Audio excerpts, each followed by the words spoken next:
Selamat datang kembali di Malam Misteri, tempat kita berbagi kisah-kisah seram dari sudut-sudut gelap yang jarang disadari oleh mata. Pada episode kali ini, kita akan membahas sebuah cerita yang mungkin sudah sering kamu dengar. Perjalanan malam di Tol Pantura. Jalur Pantura, jalan yang menghubungkan Jakarta dengan berbagai kota di Jawa, adalah salah satu jalur paling ramai di Indonesia. Siang dan malam, jalan ini dipadati oleh kendaraan-kendaraan besar seperti truk, bus, dan mobil pribadi. Namun, di malam hari, di jalan yang begitu sibuk di siang hari, berubah menjadi sesuatu yang berbeda. Hanya biru mesin dan lampu-lampu jalan yang menemani, menciptakan suasana yang sunyi dan mencekam.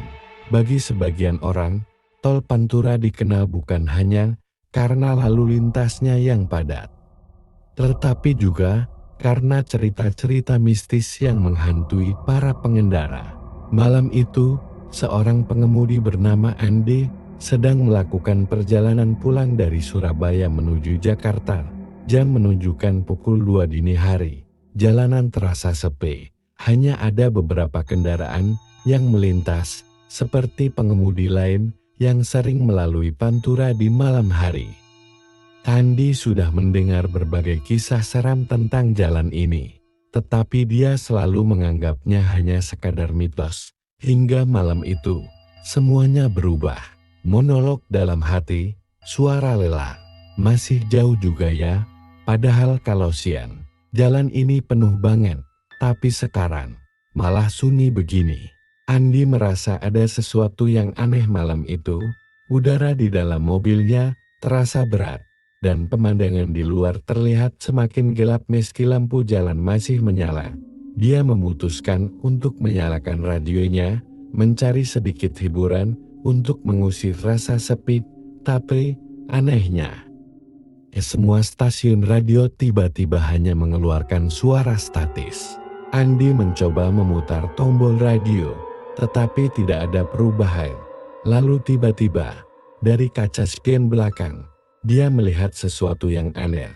Ada sebuah mobil hitam melaju tepat di belakangnya.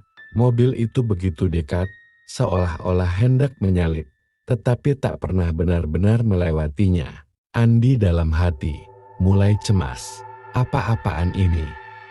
Mobilnya mepet banget, tapi kenapa nggak nyalip? Andi memutuskan untuk memperlambat laju mobilnya, berharap mobil di belakang akan menyalipnya. Namun, saat dia memperlambat, mobil hitam itu juga ikut melambat. Rasa cemas mulai merayap pikirannya. Dia menengok kembali ke spion, dan mobil itu menghilang. Hilang begitu saja, seolah-olah tidak pernah ada di sana. Jantung Andi berdetak lebih cepat. Dia berusaha tetap tenang, berpikir mungkin dia hanya kelelahan, tapi belum sempat. Dia menarik napas lega. Tiba-tiba, dari arah depan, muncul seorang perempuan berdiri di tengah jalan tol. Perempuan itu memakai gaun putih, rambutnya tergerai menutupi wajah. Dengan panik, Andi menginjak rem sekuat tenaga. Mobilnya berhenti hanya beberapa meter di depan sosok perempuan itu. Namun, saat Andi mencoba melihat lebih jelas, perempuan itu sudah menghilang. Andi keluar dari mobil, mencari sosok perempuan yang dia lihat tadi, tapi jalanan kosong. Tidak ada apa-apa, hanya jalan tol yang sepi. Andi dengan suara panik, kemana tadi orang itu? Jelas-jelas, dia ada di tengah jalan. Sambil gemetar, Andi kembali ke dalam mobil. Dia memacu mobilnya lebih cepat, ingin segera keluar dari tol itu. Tapi ketika dia baru saja melewati beberapa kilometer, tiba-tiba lampu mobilnya berkedip-kedip, dan di kaca spion, dia melihat sesuatu yang membuat bulu kuduknya merinding. Ada seorang perempuan duduk di kursi belakang mobilnya. Perempuan yang sama, dengan gaun putih dan rambut panjang, kini berada di dalam mobilnya. Wajahnya tak terlihat, hanya rambut yang menutupi seluruh wajahnya. Andi tak berani menoleh, tapi sosok itu perlahan-lahan mendekat. Semakin dekat, hingga dia bisa merasakan napas dingin di tengkuknya. Dengan panik, Andi berteriak dan membanting setir mobil ke pinggir jalan. Dia keluar secepat mungkin, berharap bisa melarikan diri, namun ketika dia menoleh ke belakang, tidak ada siapa-siapa di kursi belakang, mobil itu kosong. Andi terduduk di pinggir jalan, napasnya terengah-engah di saat dia berpikir bahwa semuanya sudah berakhir. Dari kejauhan, dia mendengar suara perempuan yang memanggil namanya. Suaranya begitu lembut, namun penuh dengan aura dingin yang menusuk. Andi tak bisa lagi menahan ketakutannya.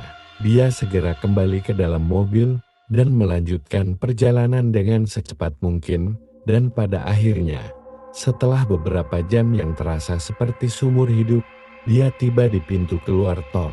Saat matahari mulai terbit, Andi akhirnya tiba di Jakarta. Namun, malam itu tak pernah benar-benar meninggalkannya. Setiap kali dia mengingat perjalanan di tol Pantura, bayangan perempuan itu selalu kembali menghantuinya, dan hingga kini, dia tidak pernah lagi mau melintasi Pantura di malam hari. Itulah kisah tentang perjalanan malam di tol Pantura.